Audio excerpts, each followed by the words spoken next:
하나님, 우리에게 주신 소망이 있습니다. 이 소망으로 말미암아 우리의 여정은 풍족하고 충만하였습니다. 하나님이 주시는 소망을 잃어버리고 있습니까? 하나님이 우리에게 주신 소망이 무엇인지 하나님의 말씀을 통해 다시 확증하여 붙잡을 수 있도록 은총을 더하여 주옵소서. 이 시간 주의 성령으로 함께하여 주시옵소서. 예수 그리스도의 이름으로 기도드립니다. 아멘.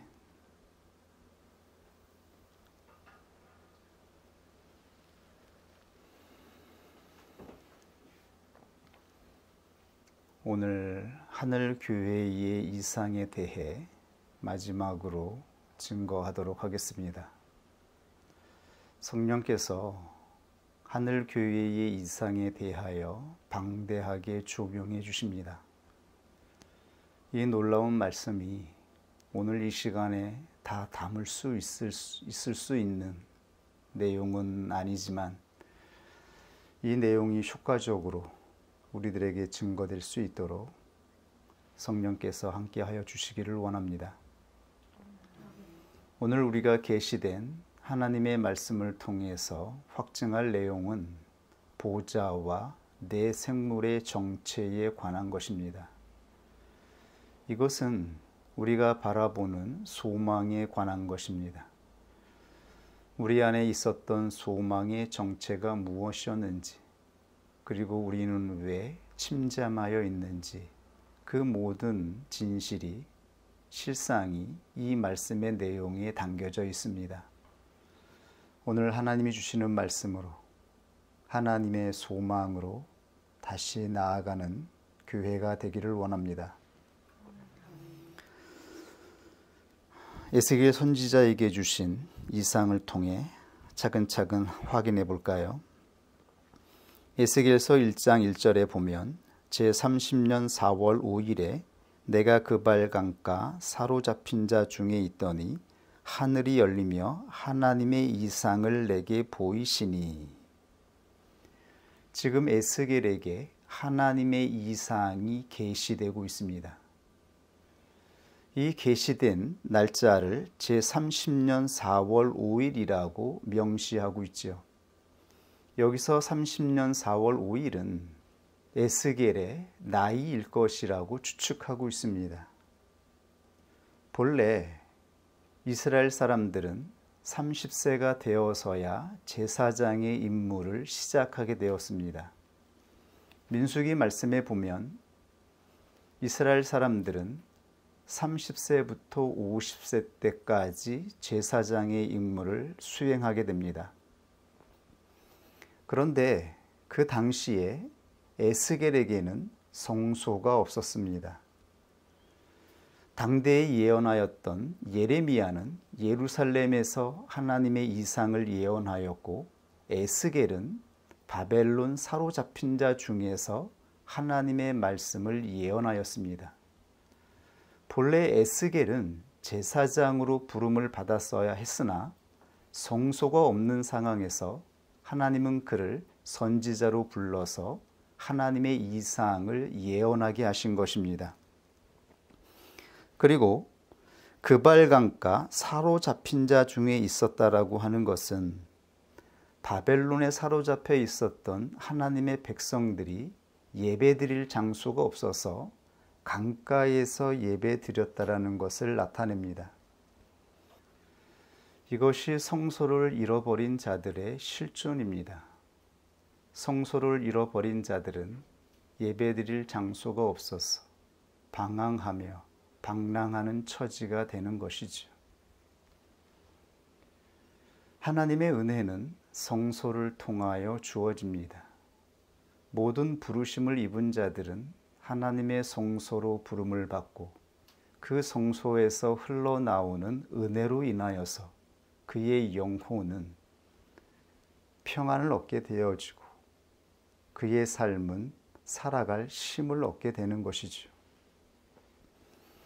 그러나 예배를 드릴 수 있는 성소를 잃어버리게 되어지면 그의 삶의 실존은 참으로 괴로운 상태가 되어집니다. 우리가 이 모든 것들을 경험하지 않았나요? 하나님의 성소를 떠나 방황하던 때를 생각해 보십시오. 하나님의 성소가 없어서, 예배드릴 성소가 없어서 방황하던 우리의 모습을 생각해 보십시오. 이때 우리를 가장 괴롭게 하던 고통은 다름 아닌 영적 공허함입니다. 사람의 영혼이 가장 힘들고 괴로운 것은 공허한 상태가 될 때입니다. 영혼이 공허하다라고 하는 것은 내일에 대한 소망이 보이지 않는 상태를 의미합니다. 소망이 보이지 않는 삶. 소망이 없어서 하루하루를 살아갈 그 어떠한 의지가 주어지지 않는 상태. 이러한 영적인 상태만큼 괴롭고 비참한 것이 없는 것이죠. 보이는 성소와 보이지 않는 성소는 하나로 연결되어 있습니다. 그리고 성소에서 예배드리는 삶은 우리의 영혼과 그대로 연결되어 있습니다. 우리가 참으로 예배드릴 성소가 없다라고 하는 것은 우리의 영혼의 상태를 그대로 나타내게 되어지죠. 바벨론에 사로잡혀 있었던 하나님의 백성들은 성소를 잃어버려 예배드릴 자리가 없어서 그들은 강가에서 고독하게 괴롭게 예배드릴 수밖에 없었습니다. 그리고 그들의 영혼에는 희망이 상실되어 있었습니다. 소망을 가질 수가 없었던 것이죠. 그때 하나님은 에스겔 선지자를 통하여 하나님의 이상을 보여주셨습니다. 하나님의 이상, 즉 하나님이 바라보는 것, 이것이 우리 마음의 소망인 것입니다. 믿음으로 우리는 하루하루를 힘을 내어 살아가지만 그러나 이 믿음으로 살아갈 수 있는 이 의지는 소망 때문입니다. 하나님이 보시는 이상이 우리 마음에 보이게 될 때, 하나님이 보시는 이상이 우리 마음에 들어와서 그것을 볼 수 있는 그러한 하나님의 은총이 주어졌을 때에 우리는 하루하루 평안뿐만 아니라 의지를 내어 하나님 앞에서 충만한 마음으로 나아갈 수가 있는 것이죠.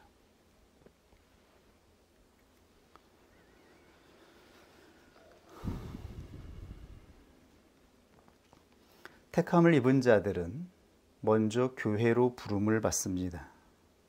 그러나 이곳에서 보이지 않는 성소의 실상을 찾아야 합니다. 눈에 보이는 성소에 들어왔다라고 해서 그 사람의 영혼이 충만한 것은 아니죠. 성소에 들어와 하나님께 열심히 사역하는 사역자들 중에 왜 많은 사람들이 부패하고 타락하겠습니까? 소망이 보이지 않기 때문입니다. 소망이 보이지 않고 소망이 잡히지 않아서 그들의 영혼이 공허하게 되어집니다. 하나님이 보시는 소원이, 하나님이 보시는 이상이 우리의 마음에 주어지지 아니하면 그 어떠한 것으로도 우리의 마음을 채울 수가 없습니다. 채워지지 않는 마음을 무엇으로 채울 수 있을까요? 육적인 것으로 이 모든 것을 채워보고자 하지만 그것으로 사람의 마음은 채워지지 않습니다.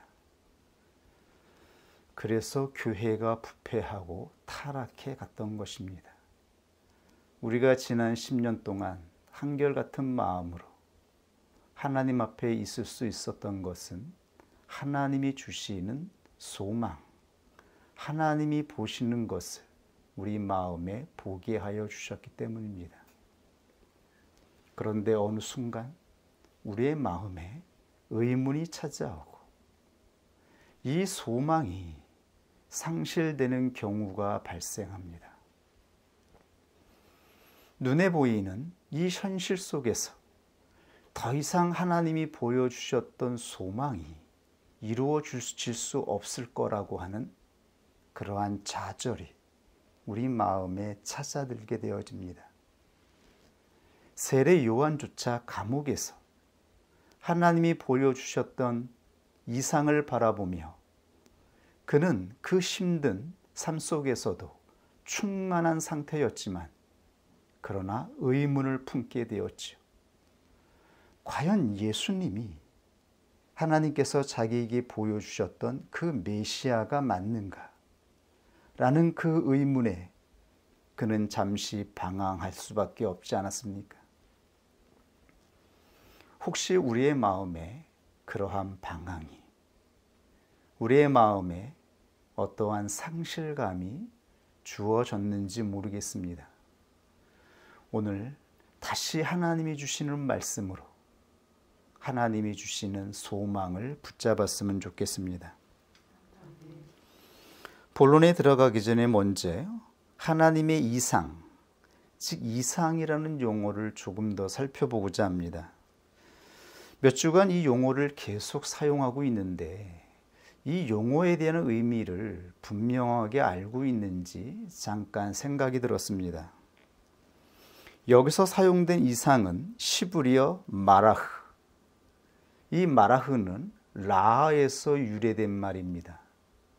즉 보다, 하나님이 보다 라고 말했을 때의 보다가 라죠. 하나님이 보시고 좋았더라고 하셨죠. 그러므로 마라흐, 이상은 하나님이 보시는 것, 하나님이 바라보시는 것, 하나님이 선하다라고 여기시는 것, 하나님이 이루시기를 원하시는 영원한 목적을 의미합니다. 이것이 바로 하나님의 이상입니다. 하나님은 에스겔에게 하나님이 보시는 것을 보여주었습니다. 그리고 이 하나님이 보여주시는 것을 바벨론에 사로잡혀 있었던 하나님의 백성들에게 선포하라 말씀하셨습니다. 예언자들은 모두 하나님이 보시는 것, 하나님이 장차 이루실 일, 장차 하나님께서 이루실 그 일들을 보고 그 이상을 선포하라고 택함을 받은 자들입니다. 이것이 바로 구약에 예언된 예언의 말씀인 것입니다. 이것을 보라고 끊임없이 예언하셨던 것이죠. 개혁파 교회에서는 이것을 하나님의 작정이라고 하는 교리적인 개념으로 설명하기도 합니다. 웨스트민스터 대요리 문답서 12번째 문에는 이러한 질문이 있습니다. 하나님의 작정은 무엇인가요? 라고 묻습니다.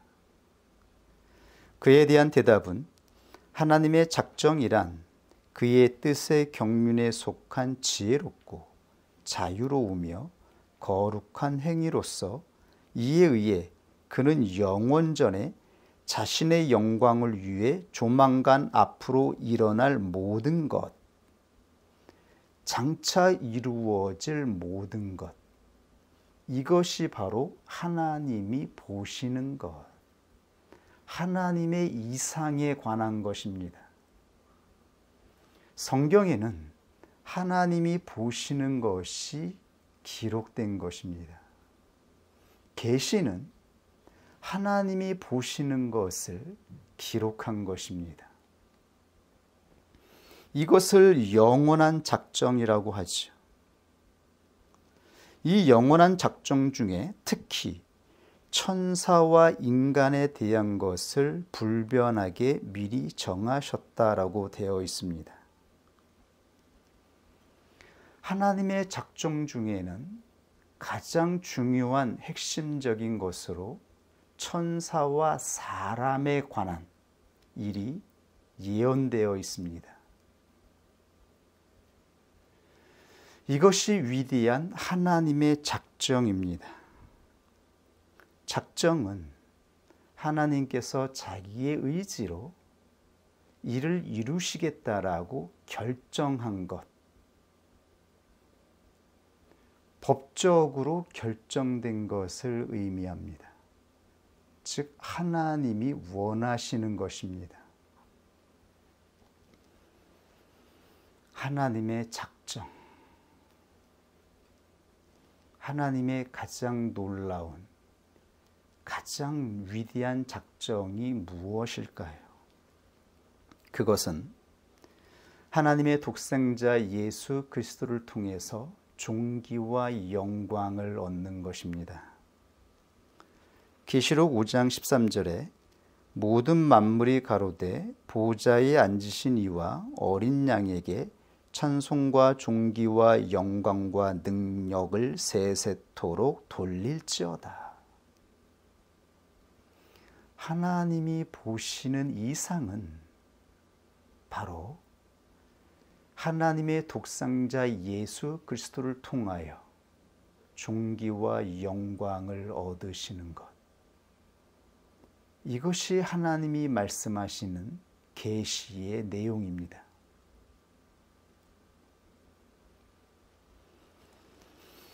그런데 여기에 너무나 중요한 하나님의 작정에 포함된 대상이 있어요. 그것이 바로 천사와 사람에 관한 것. 이것을 예정이라고 하죠. 사람들이 너무나 예정을 오해하고 있어요. 지금은 이것을 구체적으로 설명할 수 없지만 하나님의 예정을 운명론과 동일시 여기는 사람들이 많아요. 예정은 인간의 자유의지를 배제하거나 무시한다라는 내용이 아니에요. 하나님이 뜻하시는 영원한 하나님의 의지가 있다라고 하는 것이며 하나님의 이 의지로 결정된 이 뜻을 이루기 위해서 인간의 자유의지를 배제한다라는 말이 아니거든요. 인간의 자유를 존중하시면서 하나님의 의지를 이루기 위해서 영원토록 이루시는 하나님의 놀라운 뜻을 말하고 있는 것이거든요. 어쨌든 예정에 대한 것은 다음에 다시 살펴보도록 하고요. 이러한 내용이 이제 구체적으로 다시 나옵니다. 웨스트민스터 대요리 문답 13번째 문답에 그러므로 이러한 문답이 나오는 것이죠. 하나님께서 천사와 인간에 대하여 특별히 무엇을 작정하셨는가? 그 답은 하나님은 그의 순전한 사랑으로 그의 영광스러운 은총을 찬양하도록 때가 되면 분명히 나타날 영원하고 불변한 작정에 의해 천사의 일부를 영광으로 선택하시고 또한 그리스도 안에서 사람의 일부를 영원한 생명으로 그리고 그 방편도 선택하셨다라고 진술되어 있습니다. 웨스트민스터 대요리 문답은 성인과 신학생을 위해 작성된 것입니다.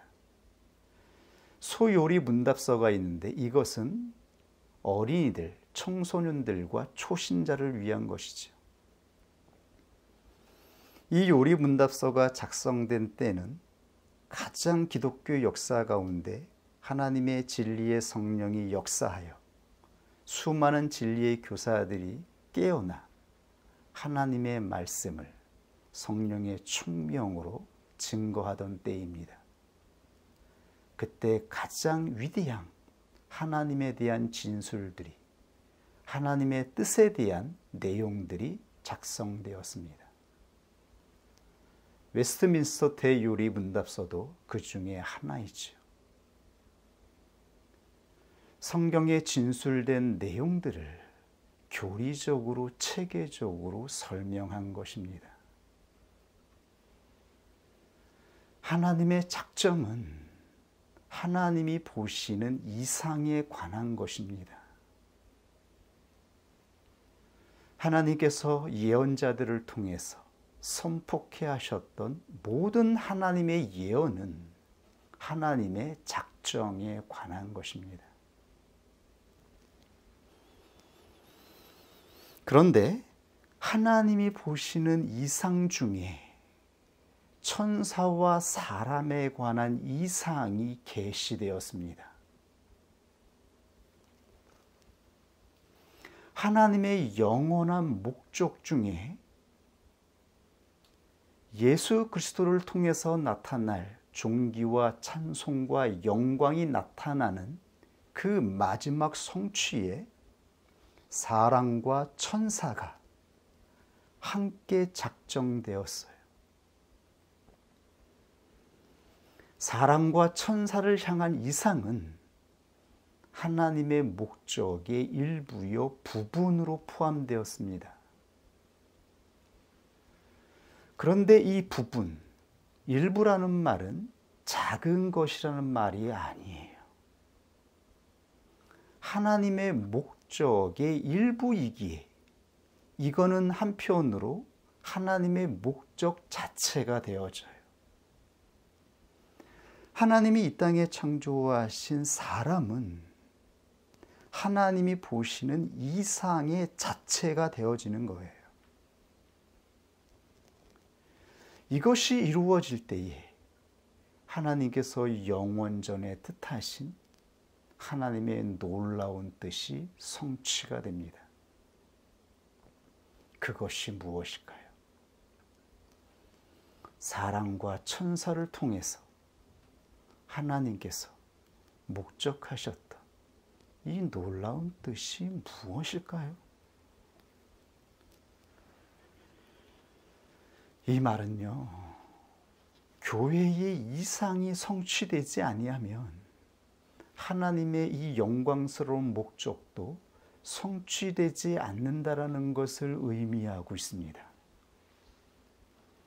교회의 이상이 성취될 때 하나님의 이상이 온전하게 성취됩니다.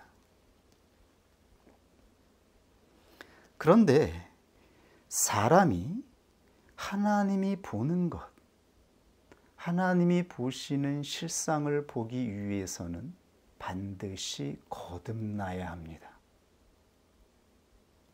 거듭나지 않고서는 하나님이 보는 것을 볼 수가 없습니다.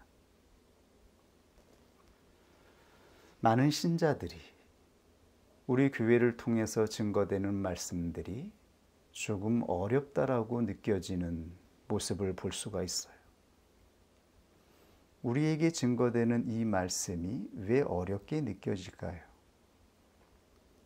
하나님이 우리에게 주신 말씀은 보이는 교회에 관한 것이 아니라 보이지 않는 교회, 하나님이 보시는 것에 관한 내용이거든요.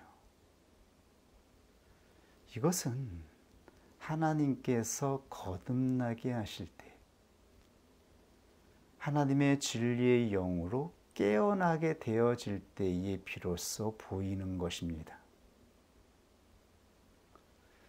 성경에 약속된 진리의 영은 예수 그리스도가 이 땅에 오셔서 십자가에서 대속의 사역을 성취하시고 예수 그리스도의 믿음이 성령을 통해 한 사람의 영혼에 적용될 때에 이루어집니다. 그러므로 구약에 예언된 하나님의 이상은 모형과 상징으로 계시되었어요.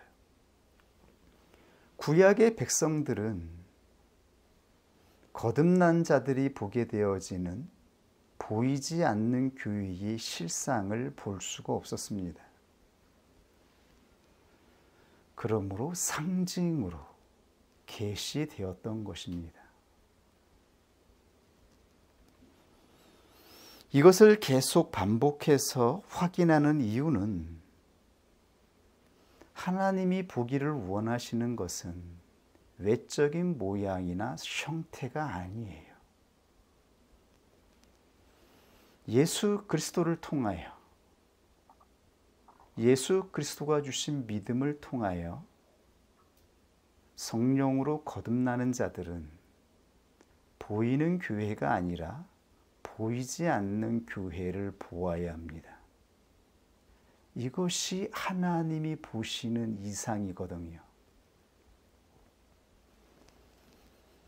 이것을 보지 않고 눈에 보이는 것을 바라보게 되어지면 우리는 실상을 볼 수가 없어요. 실상을 보지 못하면 우리의 영혼은 이 공허함이 채워지지가 않습니다. 그래서 이 교회 저 교회를 떠돌아다니는 방랑자가 되는 것입니다. 보이는 교회 안에 하나님이 보시는 사람의 눈으로 보이지 않는 교회가 있어요. 이것이 바로 교회의 실상이에요. 하나님이 보시는 것입니다. 이것을 보라고 말씀하고 있는 것이죠. 눈에 보이는 것만 보지 말고 하나님께서 진리의 영으로 깨어나 영혼으로 보게 되는 것, 감추어져 있는 실체, 마음을 보라고 말씀하고 있는 것이죠. 거듭난 교회는 마음을 보는 것입니다. 하나님은 중심을 보신다라고 하였죠. 겉으로 드러난 사람의 외적인 모양이나 행위를 보는 것이 아니라 그 사람의 중심을 보십니다. 그런데 여기서 성경에 기록되어 있는 중심은 단순히 사람의 마음 자체, 부패된 마음을 포함하고 있는 것이 아니죠. 믿음으로 움직이는 예수 그리스도를 통하여 우리에게 주신 구원 얻는 믿음으로 이루어지는 중심,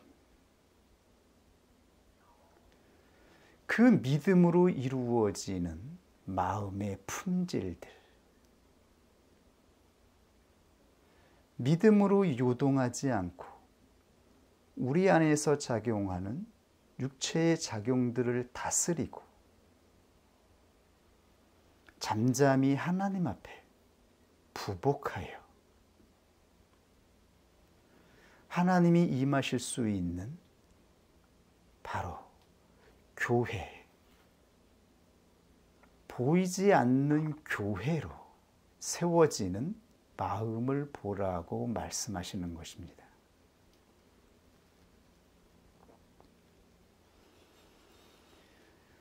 인격 교회로 세워질 실상을 말씀하고 있는 것이죠. 먼저 차근차근 에스겔에게 보인 하나님의 이상의 모습을 구체적으로 살펴보겠습니다. 에스겔 1장 4절 이하에 보면 요약해서 제가 한번 봉독해 드리겠습니다. 4절에 내가 보니 북방에서부터 폭풍과 큰 구름이 오는데 그 속에서 불이 번쩍번쩍하여 빛이 그 사면에 비추며 그 불 가운데 단 쇠 같은 것이 나타나 보이고 5절 그 속에서 네 생물의 형상이 나타나는데 그 모양이 이러하니 사람의 형상이라. 10절로 넘어가겠습니다. 그 얼굴들의 모양은 넷에 아픈 사람의 얼굴이요 넷의 우편은 사자의 얼굴이요 넷의 좌편은 소의 얼굴이요 넷의 뒤는 독수리의 얼굴이니 신이 어느 편으로 가려면 그 생물들이 그대로 가되 돌이키지 아니하고 일제히 앞으로 곧게 행하며 그 생물의 왕래가 번개같이 빠르더라. 지금 하나님은 네 생물을 보여주고 있습니다. 이 네 생물의 정체는 성경의 내용을 자세히 살펴보면 그룹 천사를 의미하고 있습니다.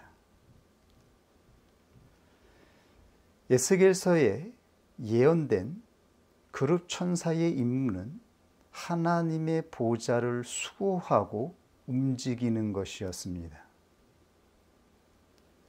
그러므로 네 생물들에게는 바퀴가 달려 있었죠.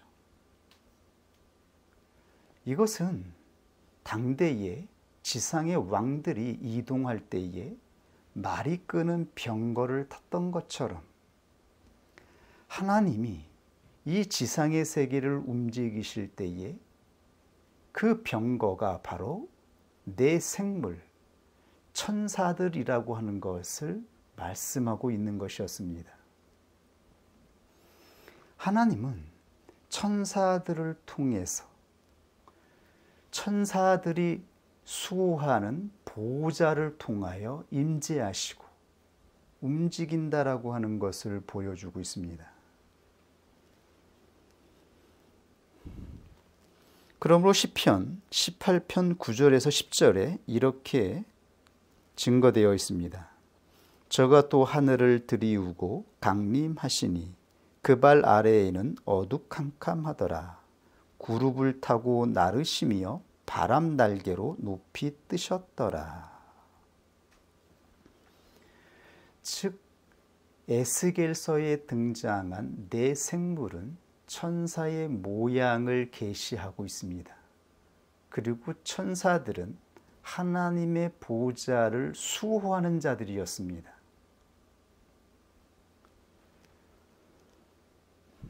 그런데 이 천사는 한편으로는 사람의 모양이기도 하고 한편으로는 사자의 모습으로 나타나기도 하고 한편으로는 독수리의 모습을 가지고 있기도 하고 한편으로는 황소의 모양으로 보이기도 해요.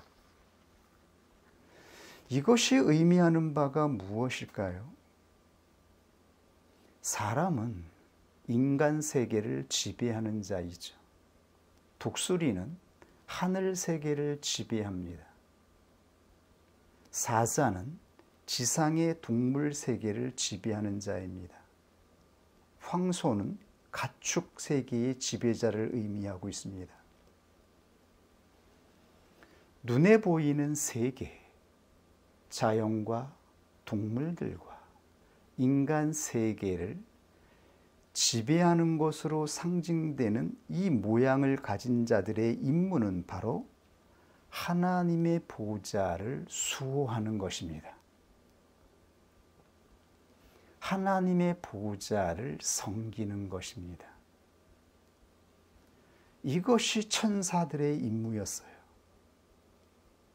그리고 이 임무는 태초에 사람에게 주어진 임무였어요.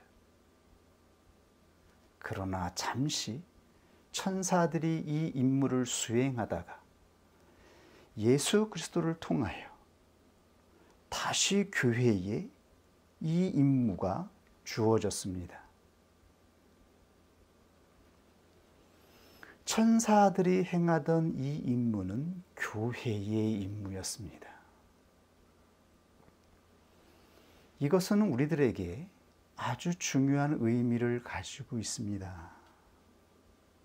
하나는 이방 세계의 사람들이 섬기는 것들, 그들은 하나님을 섬기기 위해 창조된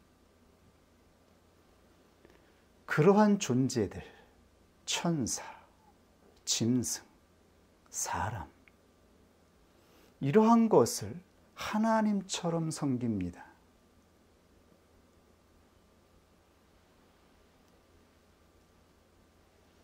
그러나 하나님은 천사나 사람이나 사람들이 신적으로 생각하는 사자나 독수리나 이러한 것들은 사람이 경배하고 의지해야 할 대상이 아니라고 하는 것을 끊임없이 말씀하고 있는 것이죠. 우리는 무엇을 의지하고 있나요? 우리가 의지하고 있는 것이 우리가 예배하며 숭배하는 것이 아닌가요? 사람은 자기가 믿고 의지하는 것을 따라갑니다. 오직 하나님만을 경배하고 예배해야 함에도 불구하고 하나님을 섬기기 위해서 창조된 이러한 것을 하나님 대신 섬기며 의지합니다. 이것이 바로 우상의 본질이라고 말씀하고 있는 것이죠. 그러므로 끊임없이 성경에는 우상을 섬기지 말라라고 명령하고 있습니다. 출애굽기 20장 4절 너를 위하여 새긴 우상을 만들지 말고 또 위로 하늘에 있는 것이나 아래로 땅에 있는 것이나 땅 아래 물속에 있는 것이나 아무 형상이든지 만들지 말라. 사도도 동일하게 말씀하셨죠. 골로새서 2장 18절에 누구든지 일부러 겸손함과 천사 숭배함을 인하여 너희 상을 빼앗지 못하게 하라. 저가 본 것을 의지하여. 초대교회 성도들 가운데에는 천사를 숭배하는 신앙의 형태를 가지고 있는 사람들이 있었어요. 그들은 자기가 본 환상을 의지합니다. 그들에게 나타났던 희한한 모습들. 세상 사람들은 용을 보면 그것이 신이 자기에게 무엇인가를 예언한 것이라고 생각하죠. 사람들이 어떠한 환상을 보고 쫓아가나요?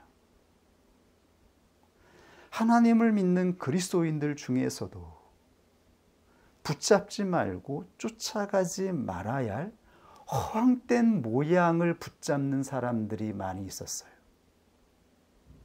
지금도 동일하죠. 이들은 환상을 보고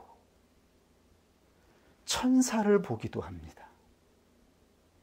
희한한 천사의 모습을 바라보며 이 천사의 모습을 계속 보고 싶어서 금욕하고 금식하고 몰입기도를 해요. 어떤 사람이 볼 수 없는 초월적인 모습을 보고 싶어 합니다. 그것을 하나님이 보여주시는 이상으로 대체하는 것이죠. 도대체 하나님이 보여주시는 이상의 실상이 무엇이었을까요?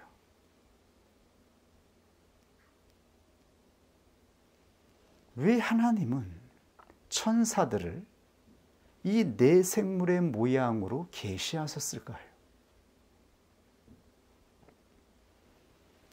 천사나 사람이나 그 본분은 하나님의 보좌를 섬기는 데 있습니다. 하나님의 보좌를 섬기는 것, 이것이 바로 교회에 주어져 있는 본연의 임무입니다.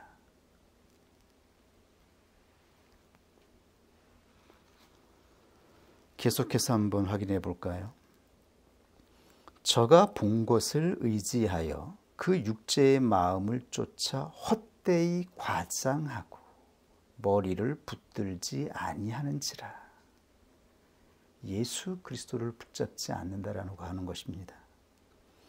온몸이 머리로 말미암아 마디와 심줄로 공급함을 얻고 연합하여 하나님이 자라게 하심으로 자라느니라. 너희가 세상의 초등학문에서 그리스도와 함께 죽었거든 어찌하여 세상에 사는 것과 같이 의문에 순종하느냐. 곧 붙잡지도 말고 맛보지도 말고 만지지도 말라 하는 것이니.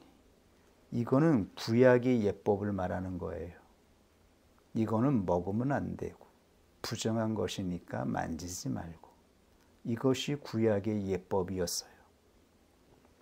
이 모든 것은 쓰는 대로 부패에 돌아가리라.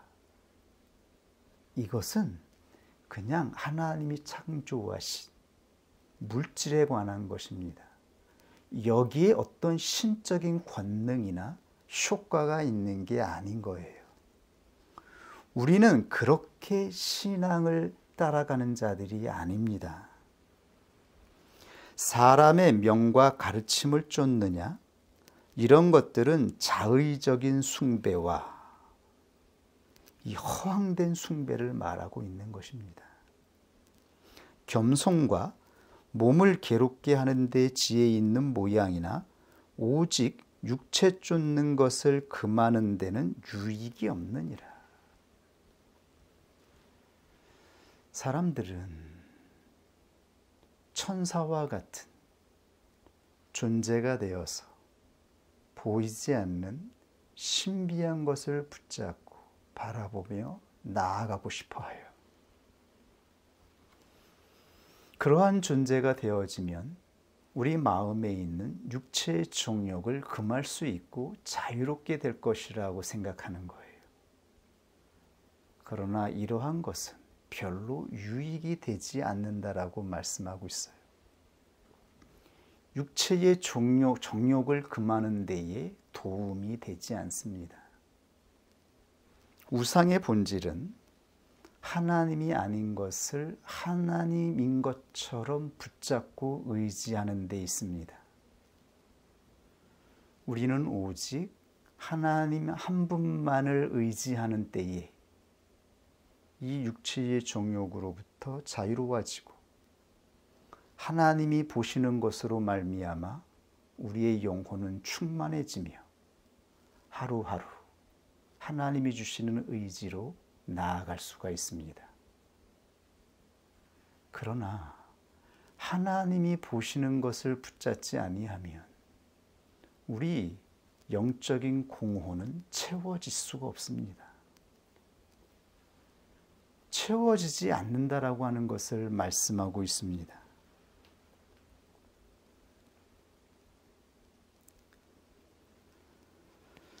계시록에 증거된 하늘 이상을 통해서 확인할 수 있는 것은 보좌 주위에 있던 네 생물들은 하나님의 거룩을 외치고 있었다라고 하는 것입니다. 하나님의 영원한 작정을 찬양하고 있었습니다. 하나님의 영원한 작정은 계시록 4장 9절의 말씀처럼 영광과 존귀와 감사를 보좌에 앉으사 세세토록 사시는 이에게 돌리게 되는 것입니다. 택함을 입은 자들은 하나님이 보시는 것을 보는 자로 부름을 받았습니다.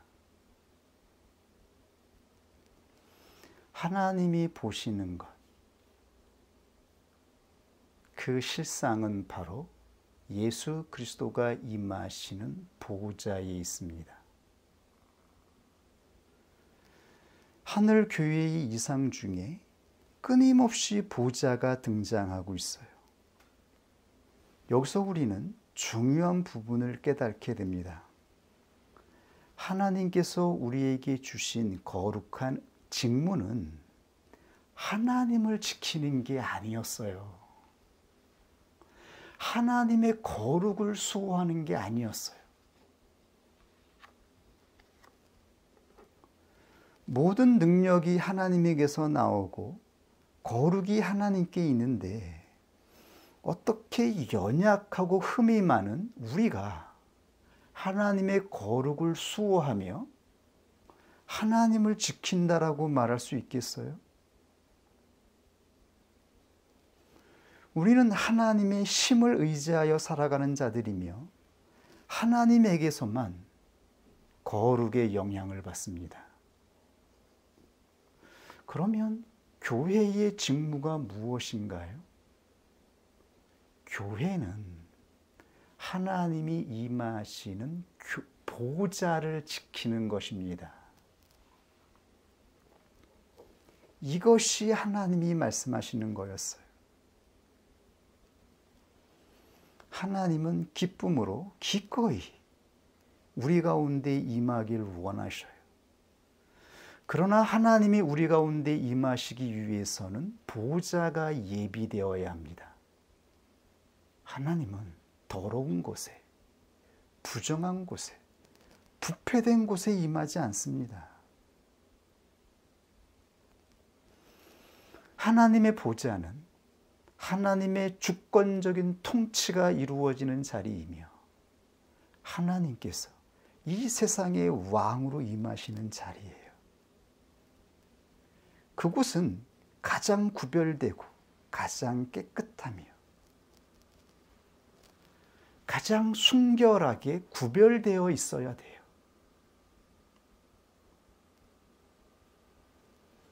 그러므로 하나님은 이 보좌에 앉으신 예수 그리스도를 보여주신 거예요. 보좌가 예비되지 아니하면 예수 그리스도가 영광스럽게 임할 수가 없어요.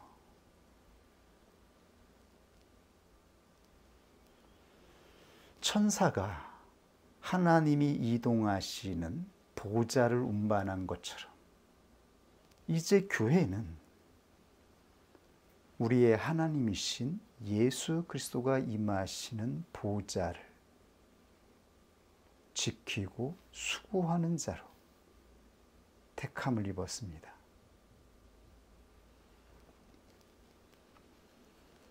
이것이 하나님이 우리에게 보여주셨던 보이지 않는 교회에 관한 소망이었습니다.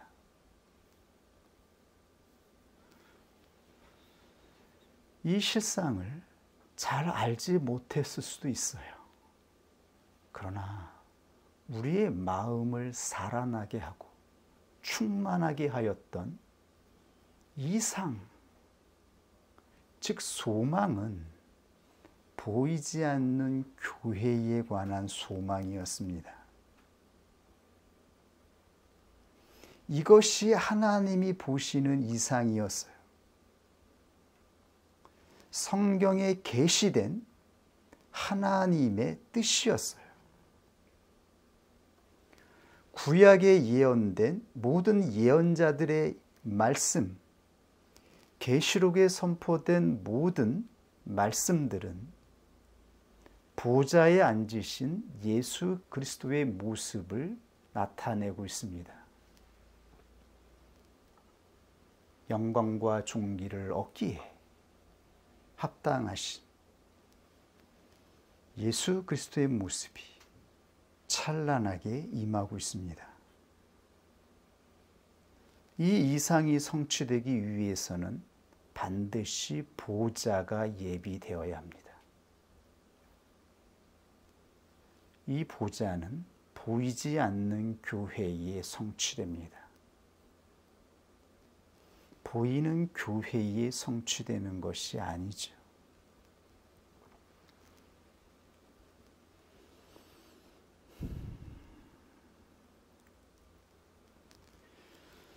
그러므로 히브리서 8장 5절에 말씀하고 있습니다.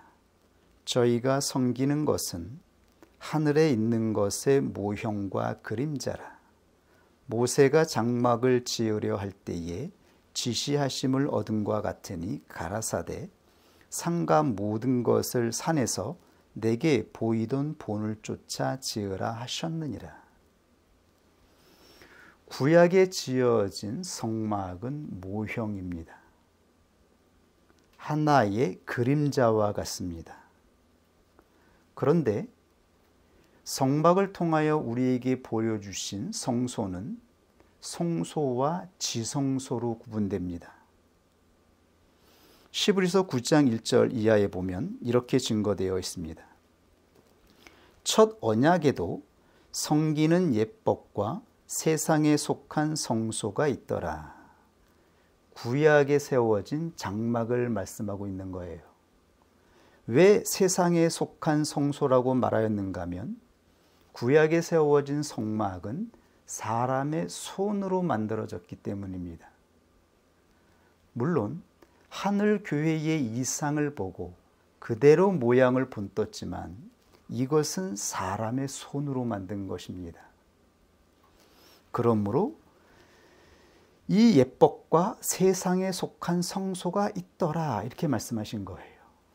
그리고 예비한 첫 장막이 있고, 즉 장막은 하나님이 임하는 장막은 성소와 지성소로 구분이 되었습니다.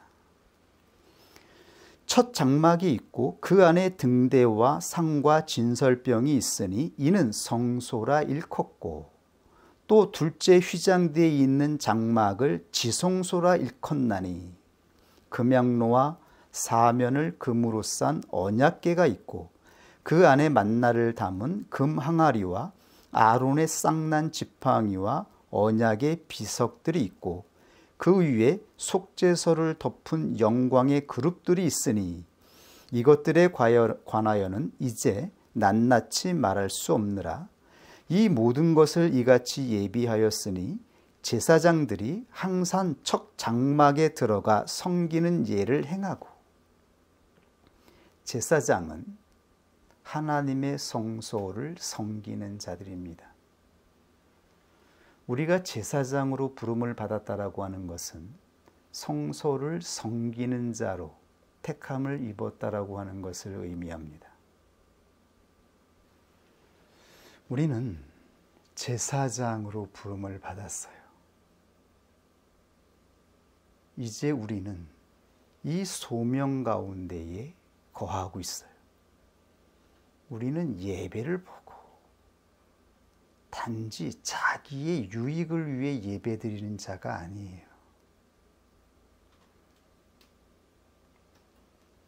하나님이 주신 말씀을 따라 성소를 섬기고 하나님께 나아가는 예배를 섬기는 자들입니다.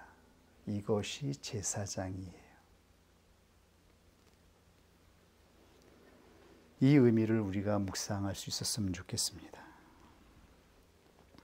더 설명해 볼게요.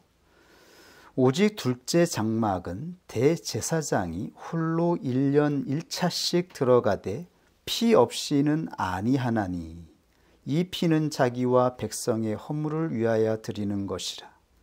성령이 이로써 보이신 것은 첫 장막이 서 있을 동안에 성소에 들어가는 길이 아직 나타나지 아니한 것이라.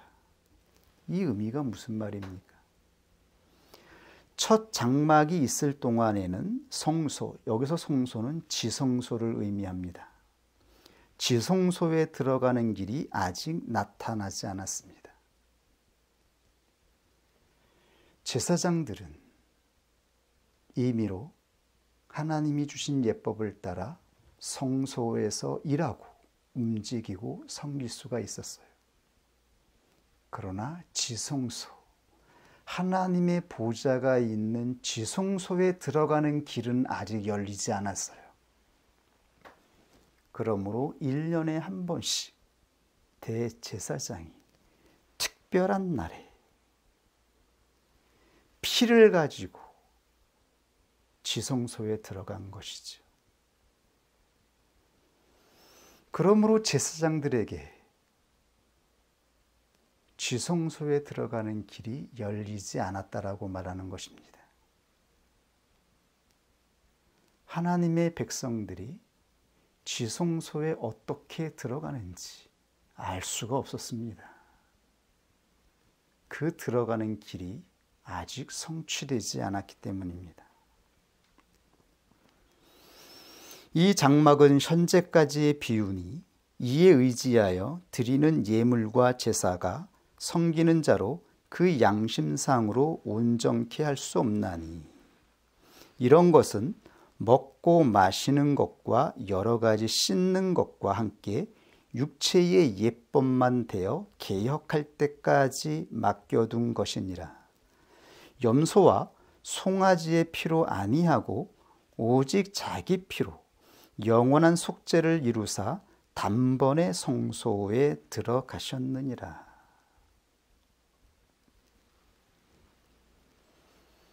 지성소에 들어가는 길이 열렸습니다. 그 길은 예수 그리스도를 통해서 성취되었습니다. 우리가 이 말씀을 통해서 알 수 있는 것은 이 장막은 지금에도 그대로 적용이 된다라고 하는 것입니다. 보이는 교회에는 하나님께 부르심을 입은 자들이 자유롭게 드나들며 눈에 보이는 예법을 통하여 예배를 드리고 하나님의 교회를 섬길 수 있습니다. 그러나 지성소, 보이지 않는 교회로 들어가는 길이 있습니다.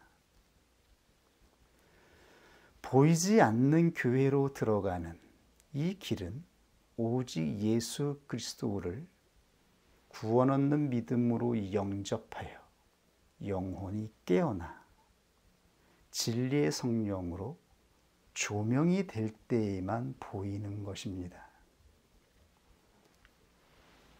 거듭나는 자에게 보이는 것입니다. 이것이 하나님이 보시는 이상의 궁극적인 실상이라고 말씀하고 있습니다. 누가 이것을 볼 수 있을까요? 누가 지성소로 들어가는 길을 알 수 있을까요? 사람의 능으로, 사람의 의지로, 사람의 지혜로 되지 아니하고 오직 진리의 성령으로 거듭나는 자만이 보이지 않는 교회의 실상을 보게 된다라고 말씀하고 있었던 것입니다.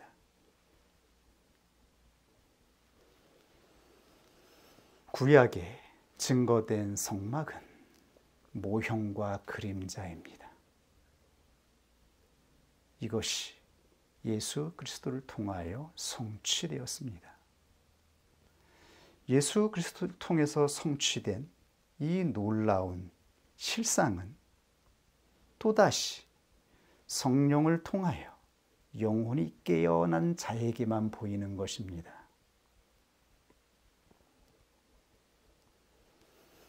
모든 사람들에게 무작정 이것이 보이는 것이 아닌 것이죠.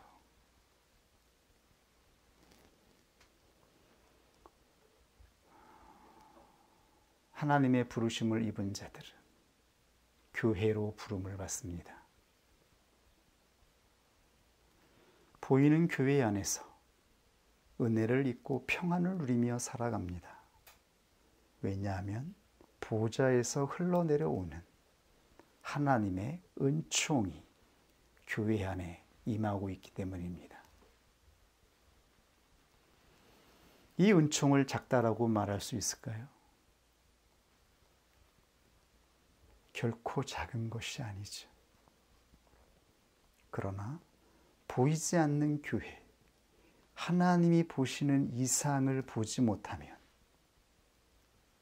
그들에게 주어져 있던 은혜도 지속되지 못합니다. 또다시 방황하는 상태가 되어지죠. 영적인 공허함으로 빈곤한 상태가 되어져요. 갈 길을 찾지 못하는 것이죠. 길을 찾지 못하는 것이죠. 내가 살아가야 하는 인생의 목적이 보이지 않는 거예요. 이것만큼 막막하고 이것만큼 우리에게 힘겹고 괴로운 게 어디 있겠어요?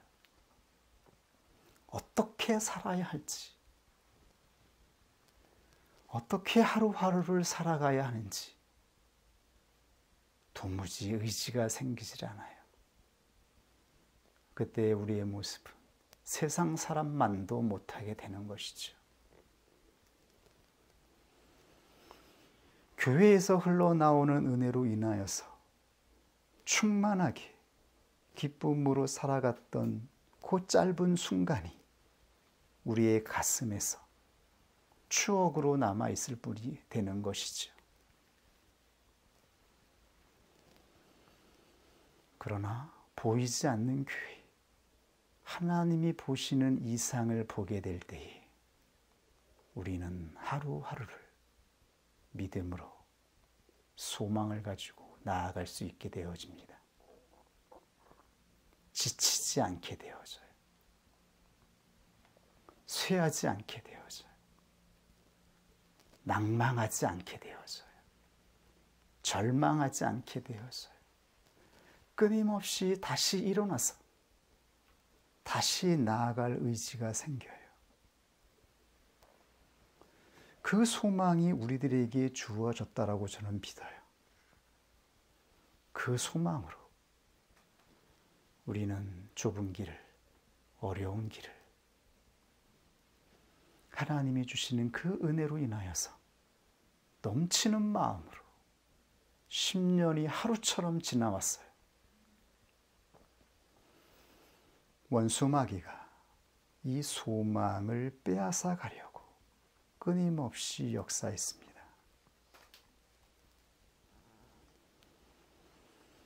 이것을 다시 붙잡아야 합니다.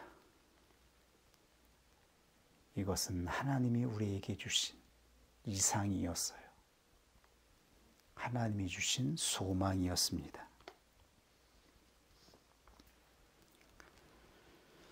그렇다면 하나님이 보시는 지성소가 있는 이 실체는 무엇일까요? 하나님이 임하시는 이 땅의 보좌,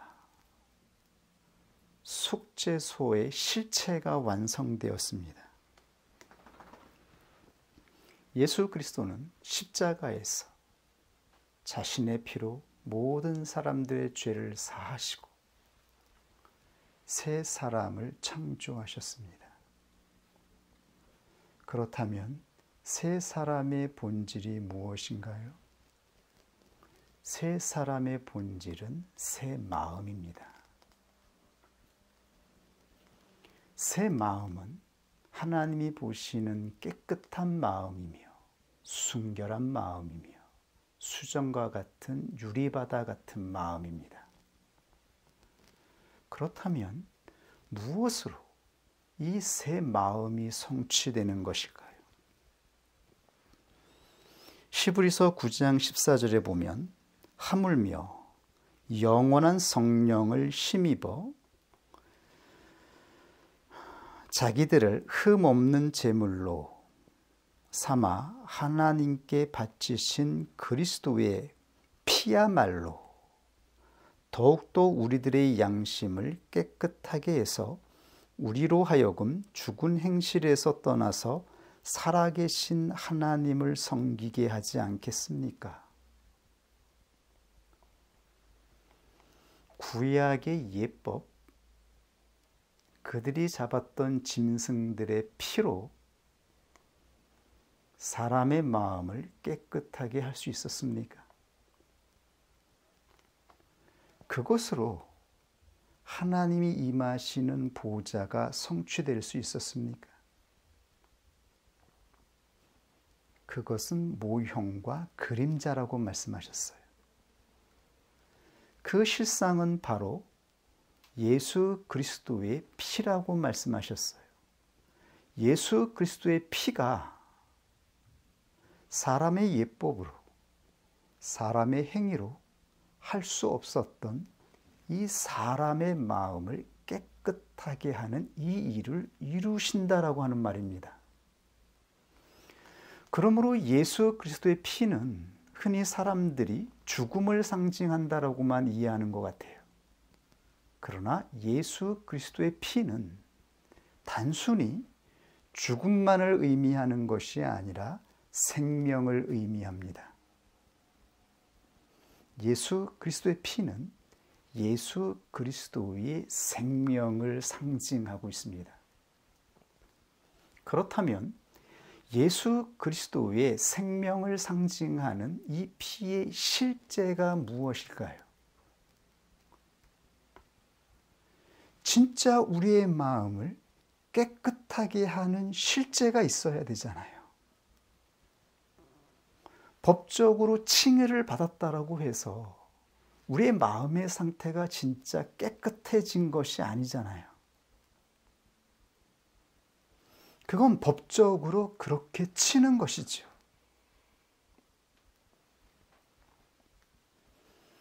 예수 그리스도의 생명은 태초에 하나님께서 사람을 창조하실 때에 하나님의 숨을 넣어서 살아나게 하신 것처럼, 그리고 그 숨의 실체는 바로 하나님의 성령으로 나타난 것처럼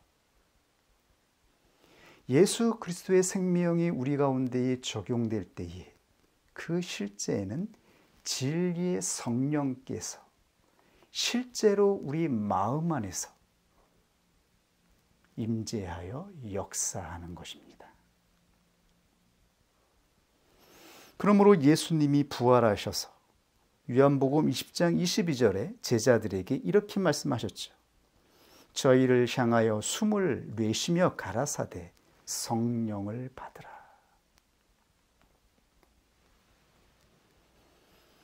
예수 그리스도는 자신의 생명으로 모든 인간의 죄값을 치르셨을 뿐만 아니라 하나님이 기뻐하시는 이 상, 하나님이 임하시는 보좌가 있는 곳, 새 마음을 성취하셨습니다.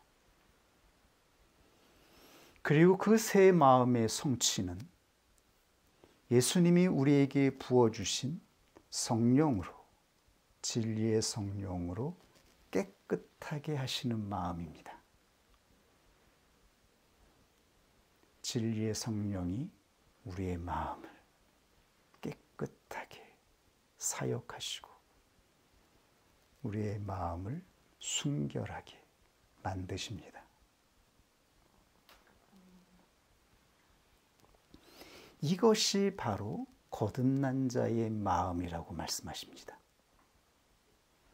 그러므로 거듭난 교회의 직무는 눈에 보이는 예법을 가리키는 것이 아니라 그것은 하나의 방편이요, 마음을 보호하는 것입니다. 마음을 지키게 하는 것입니다. 사람들이 보지 않고 넘어가는 성령께서 사역하시는 교회의 마음을 조명하시고 그 마음에서 일어나는 수많은 요동들, 움직임들, 그 마음에서 발생하는 수많은 찌꺼기들까지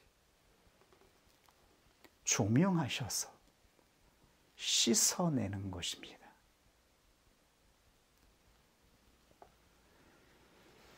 그래서 교회는 예수 그리스도가 임하시는 보좌를 수호하는 것입니다. 이것이 우리 교회에 주신 소명이며 우리가 받은 소명입니다. 우리가 걸어가는 길입니다. 우리는 처음부터 지금까지 교회가 세워지고 지금까지 오기까지 하나님이 이것을 보게 하여 주셨습니다. 이 놀라운 하나님이 보시는 이 상을 보게 하기 위해서 우리 가운데 함께 하셨습니다. 그 이전에 우리는 어떠했습니까? 눈에 보이는 것만 보지 않았나요? 눈에 보이는 행위를 따라, 관습을 따라 신앙생활하며 이 교회 저 교회를 옮겨 다니며 생활하였죠. 잠시 채워졌던 공허한 마음은 얼마 가지 못하여 다시 메말라지고 냉랭하여지고 길을 잃어버리지 않았었나요? 그러나 우리는 하나님이 보시는 이상을 보게 하여 주셨습니다. 이것이 우리 교회에 주신 이상이었어요. 이 일을 이루신 것은 하나님이었습니다. 사람이 사람의 능력으로 어떻게 사람의 마음을 깨끗하게 할 수 있을까요? 누가 우리의 지저분한 마음을 깨끗하게 할 수 있어요? 누가 우리의 마음을 만질 수 있으며 누가 우리의 마음을 건드릴 수 있어요?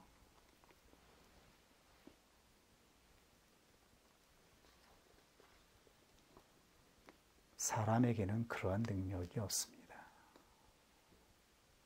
그건 오직 성경에 예언된 예수 그리스도를 통해서 이 땅에 오시는 진리의 성령을 통하여만 이루어지는 실제입니다.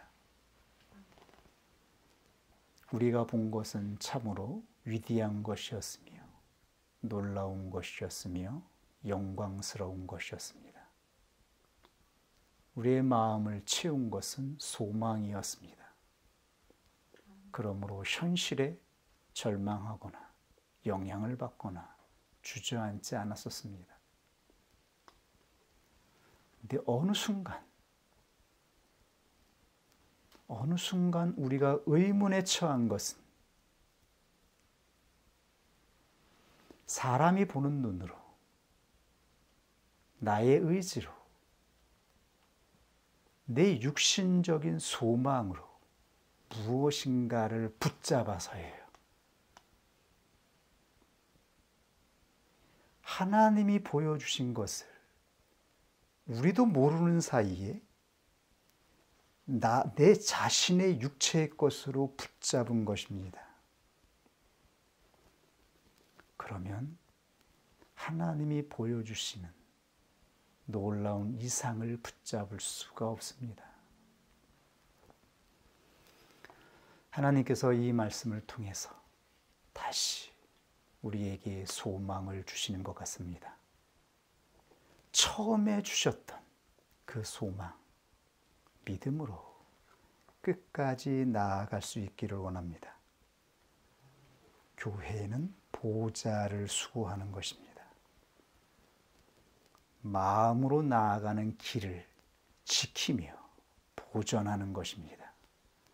성령께서 사역하시는 그 깨끗한 마음을 수호하는 것입니다. 원수 마귀로부터 세상의 수많은 사상과 풍습과 유혹으로부터 이 마음을 지키게 하는 것, 이것이 교회와 교회의 사자에게 주어진 영광스러운 직무임을 깨닫고 아는 자가 되었으면 좋겠습니다. 우리 같이 하나님 말씀 앞에 기도하겠습니다.